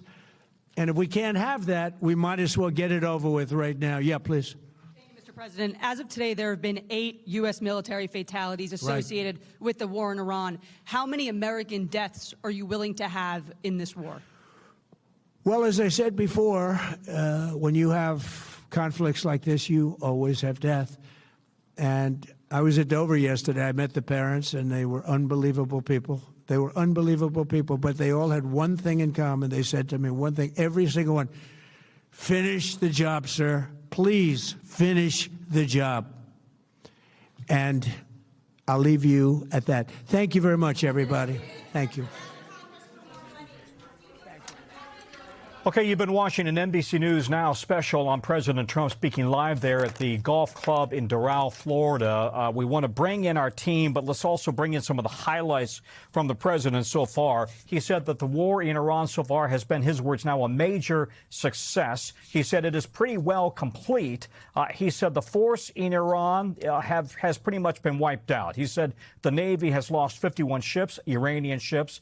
They've been targeting drones and missiles and manufacturing centers there in Iran. He went on to say that 90% of Iran's missile launchers have now been destroyed. 83% of drone launchers have also been destroyed. And he made the point that they think that they're, quote, close to finishing, but did not offer a better timeline than that. I want to bring in NBC's Courtney Kube, who covers the Pentagon and which is now known as the Department of War. Because there's one thing, by the way, we've got our entire team standing by, Ryan Nobles, as you see, and others. But Courtney, one thing really stood out. There is this ongoing discussion about how that school that was hit, that killed more than 100 children in Tehran, there is evidence it was a Tomahawk missile, and yet he suggested today that the Iranians have Tomahawks. They don't. Unless he's just made some massive new announcement that the Iranians do not have Tomahawk missiles as far as the world knows. In fact, there's only a few countries who do. The U.S. is the primary user of the Tomahawk. Israel doesn't have them, right? Nope. The British do, the Australians, the Japanese are buying them. I don't think they have fielded them yet, but there are a few other countries, but the U.S. is the primary user of those. Iran does not have those. I was also very struck by when someone asked him, we couldn't hear the questions too well, but it sounded as if someone asked him, if in fact it turns out that the U.S. was responsible for this, would you live with it? And he said, well, yeah, I can live with that. And I thought that was just a pretty stunning admission there over something that does remain under investigation. We have to say that we don't know the answer here yet, but the reports from the ground are that upwards of 170 people are killed. Many of them were little kids. Mm-hmm. Courtney, don't go anywhere. Let's go to Keir Simmons, who's in the region, in Dubai for us. And Keir, the president said that the war was very complete, but his defense secretary said the war was just beginning. His response today, it's the beginning of building a new country. So what does that tell you about the president's plans in Iran? Well, he's declaring victory before it's over, pretty much saying it's going to be over soon. I should say that there are other data points, though, aside from what President Trump just had to say there in that news conference. The Iranian deputy foreign minister is talking about being contacted by the French, the Chinese and the Russians, who are talking to him, he says, about a ceasefire, and the Iranians saying that their expectations for a ceasefire would be a guarantee that Iran would not be attacked again. So there is a crucial point here, which is that even the Iranians, and President Trump is right to say that they have been brutally punished, there's no question that they have been heavily hit, but they do still have a say in how things continue. Now, I will say, I'm in Dubai in the Gulf right now, and we're hearing commercial aircraft overhead. It does appear, anecdotally, I guess you could say, although we do get reports, that there is a reduction in the number of strikes. That there have been some reports of some strikes on Gulf countries tonight, but the kind of wave that we saw, the barrage over the weekend, for example, doesn't seem to be happening tonight. Now, look, again, it's a developing story, Tom, so you don't know. I do think it's interesting to note that President Trump had a phone call with President Putin today. That, I think, is the first time they've spoken since last year. The Russians are saying that President Trump called President Putin. President Trump saying it was a constructive call. Certainly, the Russian leader would have the capacity to talk to the new Iranian leader and to talk to governments here in the Gulf. The Russian leader could play a role. But of course, and I know you'll be thinking this already, Tom, it's problematic because of the Russia's role in Ukraine and what Russia might demand in exchange for helping President Trump. And that's what it would be, because I think another aspect here, of course, is the surge in oil prices that we saw this morning. Now, they're coming down. But this morning, the drop in equities and the surge in oil prices, that may well have been a factor in what we're now seeing from President Trump. Yeah, Keir, stand by. And to your point, you're right. It does seem the president is more focused right now on Iran, of course, than Ukraine. Ryan Nobles, you're there at the news conference where the president had a very different tone talking with reporters than he just did an hour or two ago with Republican colleagues. And I will note he repeated multiple times here. He said that he thought that Iran was about to try to take over the Middle East and target Israel. What was your big takeaway there? Well, Tom, what I was most struck by is how the president touched on a wide range of topics related to this war with Iran, but provided very few specifics, made grand claims about the campaign, its effectiveness, how much has been accomplished, but then refused to provide any degree of specificity as to where this goes next. At one point said that it could wrap up quickly, but it might not. Said that they have multiple targets, but didn't say which targets they are. When talking about the strike on that elementary school and whether or not a Tomahawk missile was used, he floated the theory that Courtney was talking about, that perhaps the Iranians had access to a Tomahawk missile, but then didn't provide any evidence to back up that claim. So this was very much big on pronouncements, big on proclamations, big on making huge claims, but there wasn't a ton of meat, if you will, to back up a lot of what he was talking about. And I think that if you went into this press conference looking for answers about what could come next, what the next stage of this war would be, you might walk away with scratching your head a little bit, wondering what could come next. Just another example of that, Tom, is his question about oil prices. He was asked very specifically, what is he going to do to try and keep oil prices down? And he just vaguely kind of talked about how he has a lot of options at his disposal and that he expects the prices will come down soon. He suggested perhaps maybe he would bring Navy vessels to guide tankers through the Strait of Hormuz if it came to that, but didn't really provide any kind of explanation as to how that would be accomplished and whether or not that's even logistically possible. So this was, the president seemingly taking somewhat of a victory lap before this war is over, but not really giving a clear indication of what's coming next. I think it's worth repeating, and we do every time that there's a global event, that oil is a global market.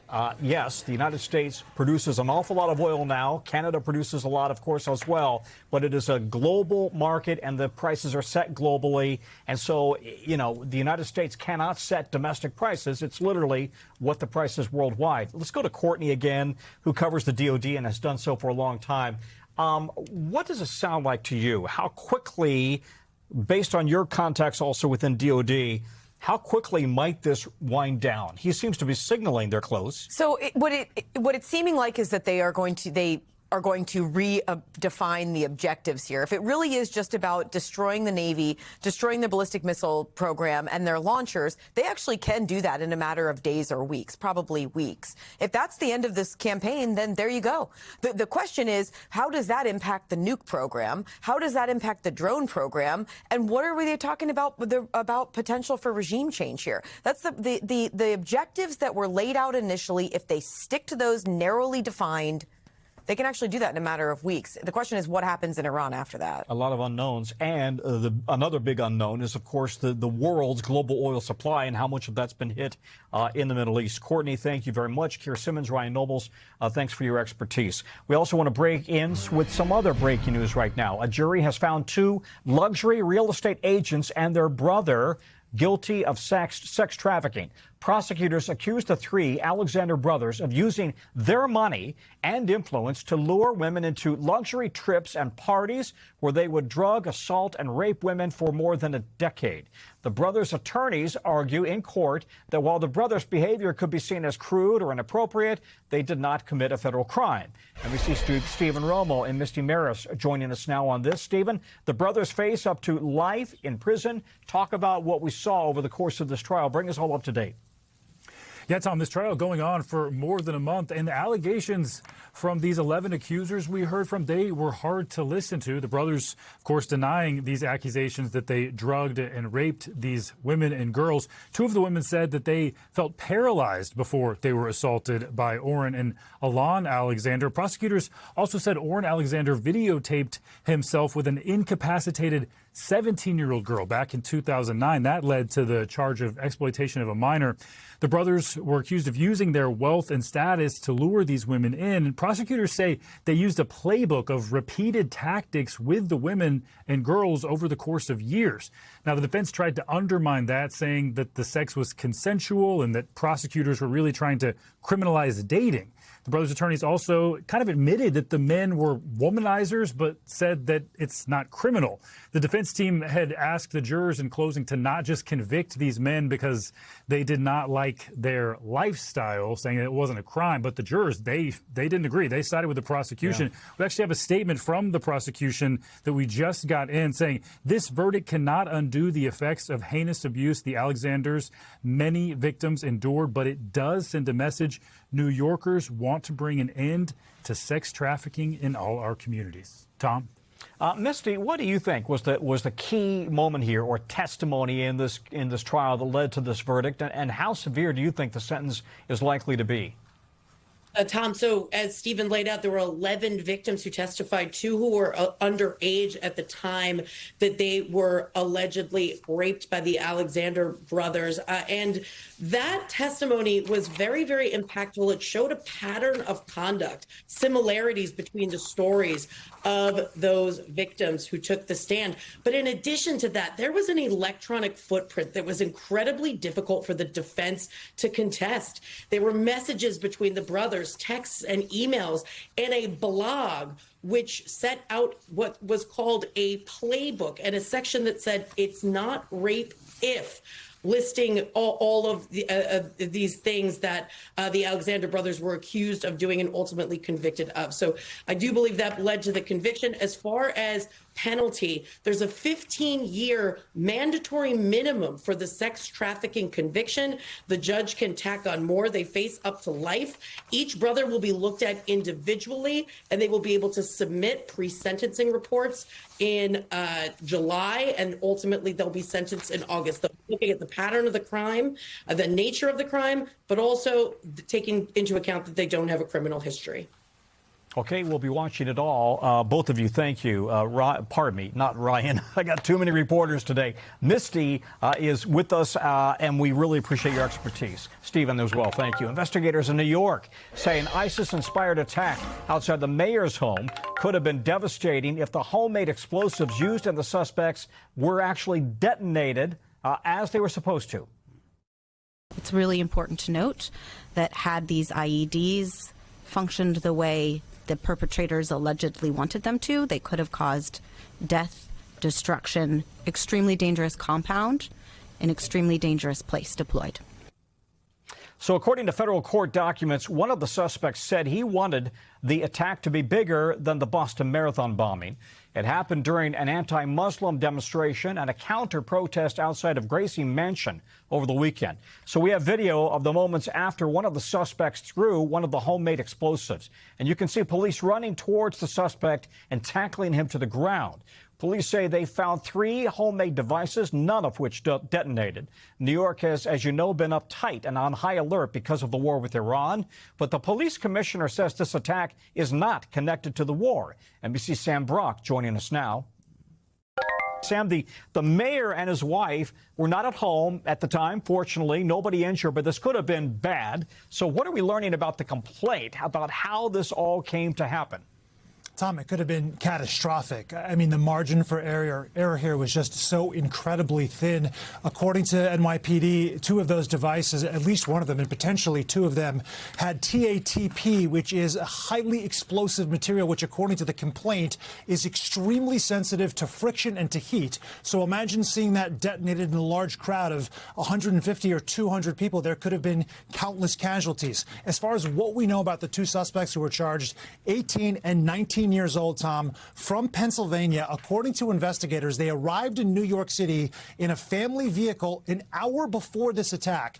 Commissioner Tisch was asked earlier today, were they targeting Mamdani? Were they targeting the protesters? Because you have to understand, the original protest was only 20 people that were there to, quote, get rid of Islamic control in New York City. That was the purpose of their event. And then 120 plus people showed up as counter protesters. These two suspects, that's Balat that you're looking at right there, were two of those counter protesters. Were they targeting the original right-wing protesters? Were they targeting Mamdani? All the Commissioner Tisch said earlier today is that they were there as a counter-protester to oppose this event, not necessarily to detonate a device or devices, and yet they said this could have happened anywhere. So was it the platform? Was it the opportunity? That is not clear, but these two men, according to authorities, definitely were seeking inspiration from ISIS and declared allegiance to ISIS.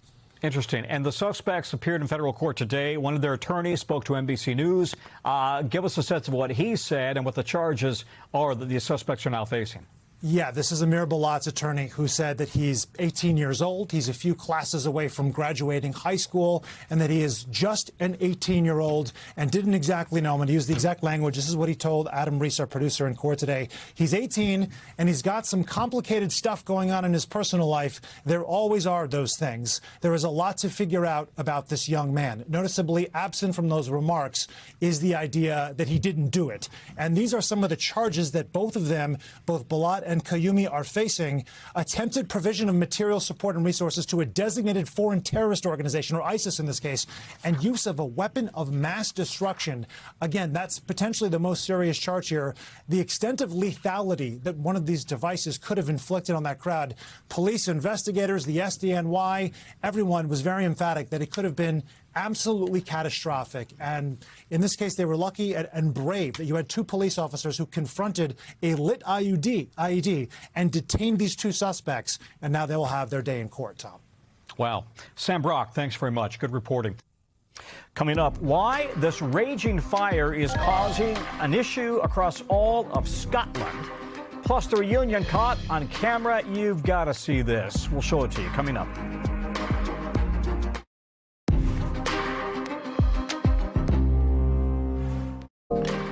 In Los Angeles, a woman is in custody on suspicion of attempted murder after allegedly firing an AR-15 at singer Rihanna's home while she was inside. So now we want to show you the bullet holes that hit the gate of her Los Angeles mansion after police say a woman fired several rounds at the house over the weekend. And police say Rihanna was inside at the time, along with her partner, rapper A$AP Rocky, along with their 3 kids. And investigators are still looking into what exactly happened. Reps for Rihanna did not immediately return our request for comment. NBC's Dana Griffin is covering this for us. Dana, what else are police learning about the attack, how this unfolded, and more on the suspect? Yeah, Tom, it's a really bizarre one. As you mentioned, this woman booked on suspicion of attempted murder. Her bail set at $10 million. There are some Florida state records that indicate there is a woman with the same name who is a licensed speech-language pathology assistant. And we have seen the woman, as you see on your screen, Ivana Lizette Ortiz. This is the suspect here. She also indicated that on her social media post. So she has some previous arrests in Orange County, Florida, including domestic violence. Most of those are misdemeanors, but we haven't seen anything like this, an attempted murder case on her criminal record, but there is one there. Tom? Any indication if in fact Rihanna was targeted here or just random? You know, that's the major question. Right now, the motive is unclear, but, you know, shooting several rounds into someone's home. It looks pretty targeted, so investigators are working through that right now. I will say 2 weeks ago, Ortiz tagged Rihanna in a cryptic social media post. She wrote, "Are you there? Because I was waiting for you to say something to me directly instead of sneaking around." So there are some questions about mental health. We have reached out to LAPD to see if mental health played a role in the shooting. We have yet to hear back. But there are also other concerning social media posts, and she also names other celebrities. This case now expected to go to the DA, who will likely file formal charges. And Ortiz could make her first court appearance as early as Tuesday. Tom? Okay, Danny Griffin in L.A. Thank you. Okay, over now to the 5 things our team thinks you may want to know about this evening. Number 1, a Georgia community is in mourning after a prank turned deadly. Police say a group of teenagers threw toilet paper into trees outside of a teacher's home and then drove off. When Jason Hughes walked outside to see what was happening, he tripped and fell, and one of the cars ran over him. He later died at the hospital. The 18-year-old driver is now facing several charges, including first-degree vehicular homicide. Number 2, the FBI may be expanding its investigation into the 2020 election, which President Trump falsely claims he won. Arizona State Senate President says he received a grand jury subpoena and handed over voting records from Maricopa County. The FBI has not responded to NBC's request for comment. Remember, federal agents also seized truckloads of election records from Fulton County, Georgia, earlier this year. Despite President Trump's claims about fraud, multiple reviews have found no evidence of widespread fraud in 2020. Number 3, Scotland's busiest train station is shut down until further notice after that massive fire. The flames gutted a building next door. We can tell you that no word on damages to this Glasgow Central station, but thankfully nobody was injured. Number 4, AI giant Anthropic is suing the Trump administration. You know, it was last week that the Pentagon labeled the company a national security risk.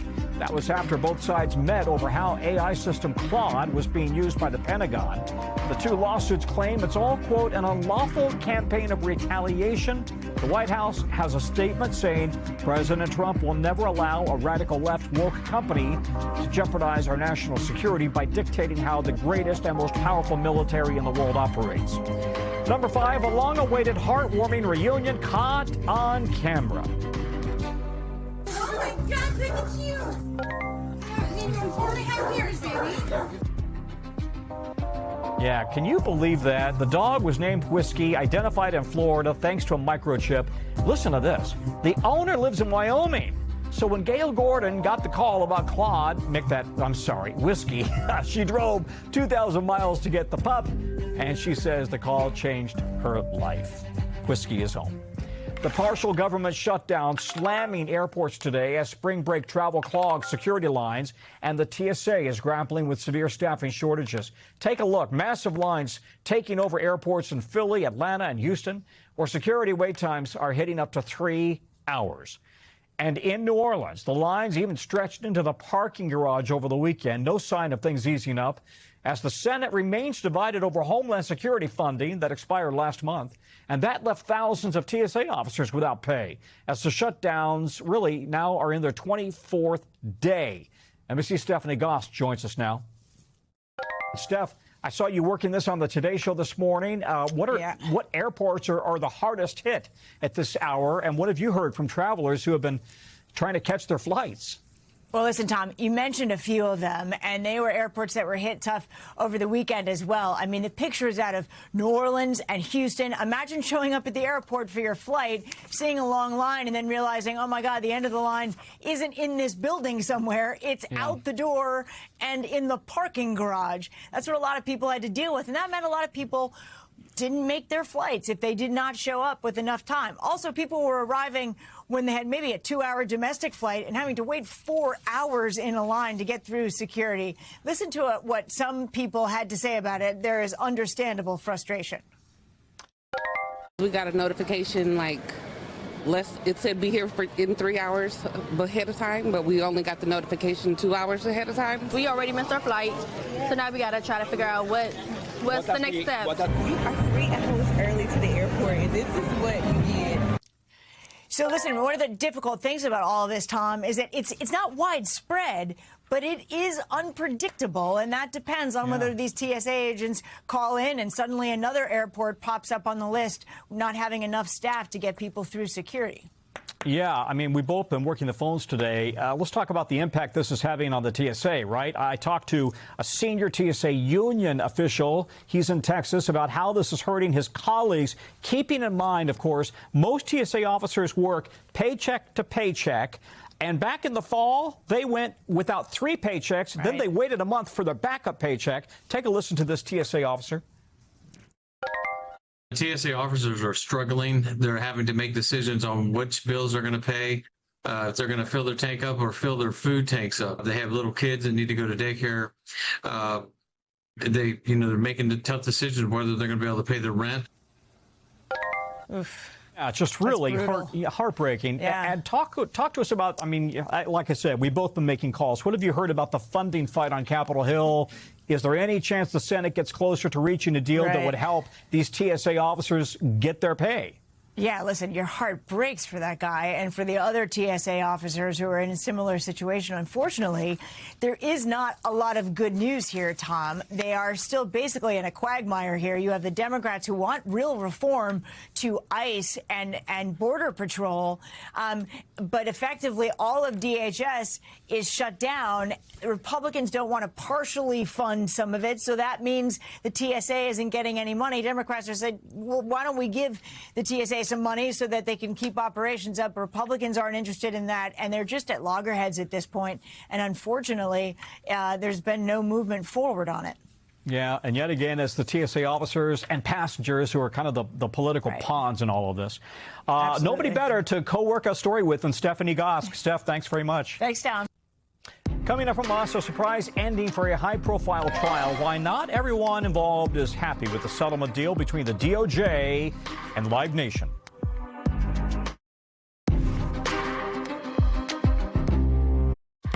One of the most high-profile antitrust cases in decades came to an abrupt end today after Live Nation and the Justice Department reached a surprise settlement worth $280 million.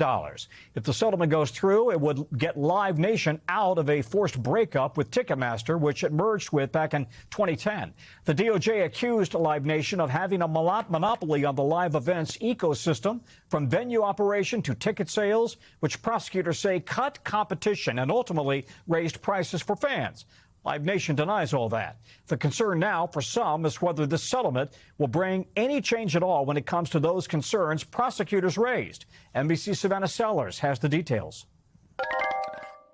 Hey, Tom, yeah, this was big news because this was a trial that was expected to last about 6 weeks, and there was some drama with how we even got to this point, with essentially it seeming as though this agreement may have been reached late last week, but the trial continued with witnesses being called on Friday, and that was something that the judge was not happy about, essentially saying that they disrespected the process and the jury's time. But the biggest headline here for Live Nation Ticketmaster is that with this department at the federal level, with the Department of Justice, the big news is they are not going to have to break up. That could have been essentially the most severe consequence that they could have faced had this trial continued and not gone their way. So that merger remains, but there are some essentially new rules in place for them, things that are essentially the penalty here or what they're agreeing to in this settlement. A lot of this is sort of back-end stuff that the consumer might not necessarily feel, but artists certainly will. So they're going to have to divest from certain venues, because at issue here was the fact that Ticketmaster really had this monopoly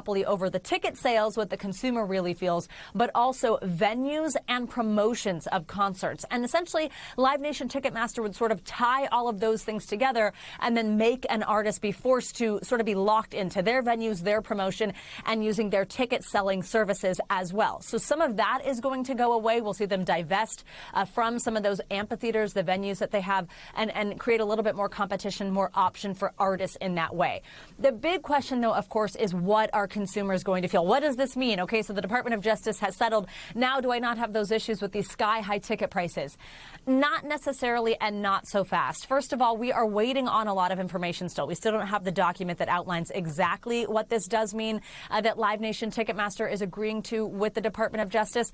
But really, where you might see something good happen for the consumer is in those those pesky service fees that you tacked on. Because essentially what's going to happen here is the Department of Justice is trying to allow more competition into this marketplace. So Ticketmaster not being the only place that you can buy some of these tickets.